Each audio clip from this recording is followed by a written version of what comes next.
እንግዲህ ዘላለም በቤታችን እንደ አባት የምናከብረው እንደ ወንድም ደግሞ የምንወደው ፈሪሃ እግዚአብሔርን እያስተማረ ኮትኩቶ ያሳደገን ትህትናን ያስተማረን ደግነትን ቅንነትን ያስተማረን ለራስ መኖር ሳይሆን ለሌላ ሰው መኖርን ያስተማረን በጣም ትሁት በጣም የተለየ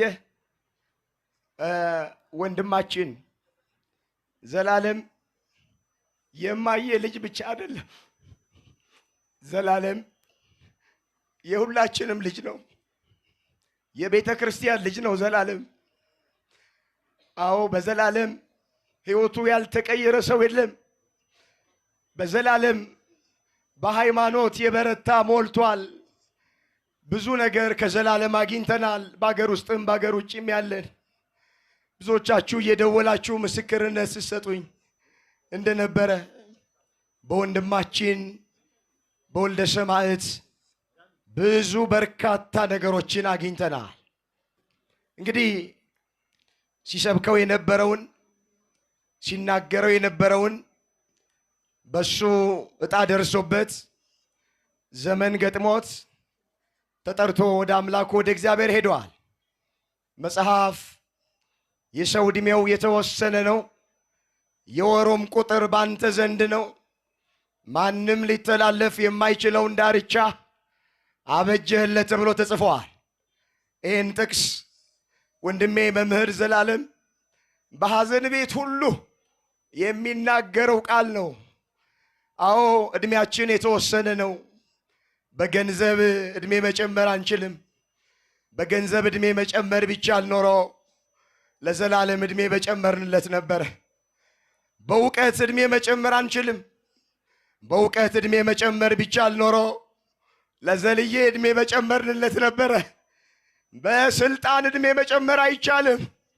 በስልጣን ዕድሜ መጨመር ቢቻል ኖሮ ለመምህር ዕድሜ በጨመርንለት ነበረ። ነገር ግን የተወሰነለት ዕድሜ 49 ስለሆነ ወንድሜ ዘላለም በ49 ዓመቱ ትቶን ሄደዋል። በዚህ ዘመን ዘላለም በዚህ ዘመን ቤተ ክርስቲያን ከውጭም ፈተና ባለባት በዚህ ዘመን መጽናናት በምንፈልግበት በዚህ ዘመን ኑሮ በከበደን በዚህ ዘመን ዘልዬ ወንድሜ የኔ መኩሪያ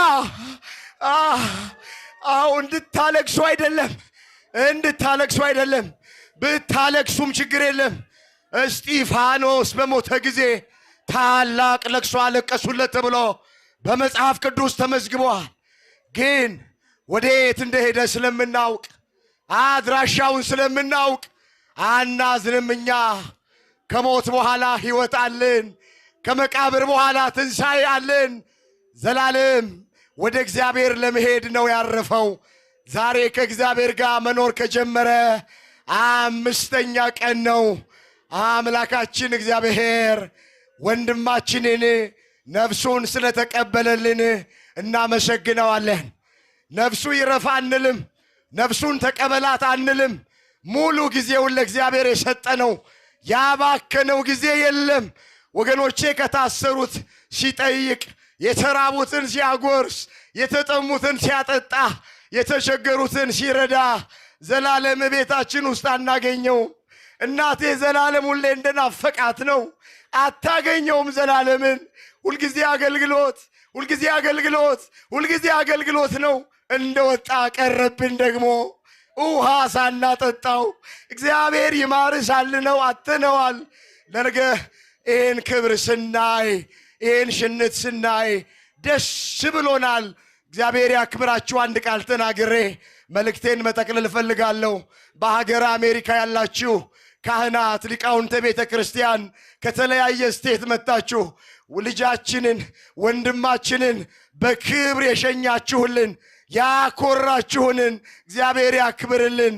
ብፁዓን ሊቃነ ጳጳሳት ሁሉ ነገር ትታችሁ አገልግሎታችሁን ስራችሁን ትታችሁ ወንድማችንን ስለሸኛችሁ እጅግ እናመሰግናለን። የዘላለም ልጆች ኦርቶዶክሳውያን በሙሉ ይሄ ድምፅ የሚሰማችሁ ክብር ይግባችሁ። ባስቀረልን ወንጌል በሃይማኖት ጸንተን እንድንኖር አምላካችን እግዚአብሔር ሁላችንንም ይርዳን። የሁላችንን መጨረሻ እግዚአብሔር ያሳምር።